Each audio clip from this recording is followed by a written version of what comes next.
Matul din il-kampanja elettorali l-Partit Nazzjonalista ħareġ b'dikjarazzjonijiet kontrastanti dwar il-weda li qed jagħmel lill-pazjenti fuq il-mediċini li jkunu out of stock.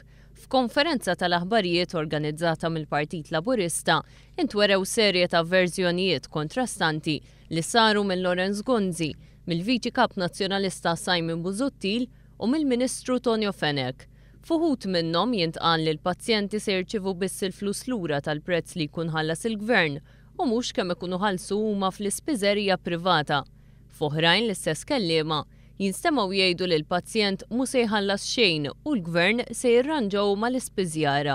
Il-kelliema ewlenija Laburista Mary Louise Colejro Preka qalet li dawn id-dikjarazzjonijiet iwasslu għal konfużjoni fost dawk li huma intitolati għal mediċini b'xejn. Dana qed joħloq taħwit u konfużjoni. U sfortunatament dan ikompli jirrifletti kemm il-Partit Nazzjonalista m'għandux sistema, għandu sistema anzi li konfuża li u allura ma nistaġbux li din l-istess sistema ħolqot konfużjoni sieħa fis-sistema tas-saħħa. Colejro Preka qalet li l-Partit Nazzjonalista fil-Gvern ħadem b'din is-sistema ta' konfużjoni għall-aħħar 5 snin. Qalet li l-biża' tan-nies bħalissa hija li bil-weda tal-Partit Nazzjonalista il-mediċini se jsiru beħlas. It-tabib Chris Fern enfasizza kif il-manifest tal-Partit Nazzjonalista imħejjem il-Viċi Kap Simon Busuttil jgħid li l-Gvern se jagħti kumpens biss lil min għandu bżonn il-mediċini b'mod urġenti. Manifest elettorali tal-PN jispjega ċar li ħatiħu biss parti mill-flus lura jekk ikollok bżonna urġenti. Ħafna minn dawn il-mediċini jintużaw b'mod kroniku, rari, persuni kollhom bżonnhom urġenti, u allura jidher ukoll minn kif qiegħed spjegat il-kliem u l-kliem huwa spjegat ċar ħafna illi f'ħafna istanzi lanqas din il-parti żgħira huma ħajna taw lura l-pazjenti. Qal li b'dak li qed iwiegħed, il-Gvern jidher li qata' qalbu milli xi darba jsolvi l-problema tal-mediċini out of stock.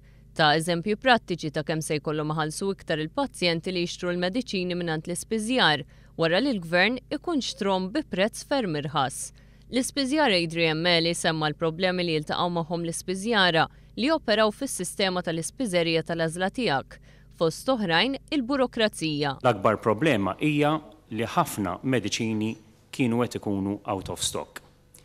Tanti hekk fil-fatt illi tul dawn l-aħħar 12-il xahar jien ġifieri bħala spiżjar li nipprattika wkoll f'din l-iskema, l-ammont ta' mediċini li kien out of stock naqas u mhux żdied. L-ammont ta' mediċini żdied u mhux naqas.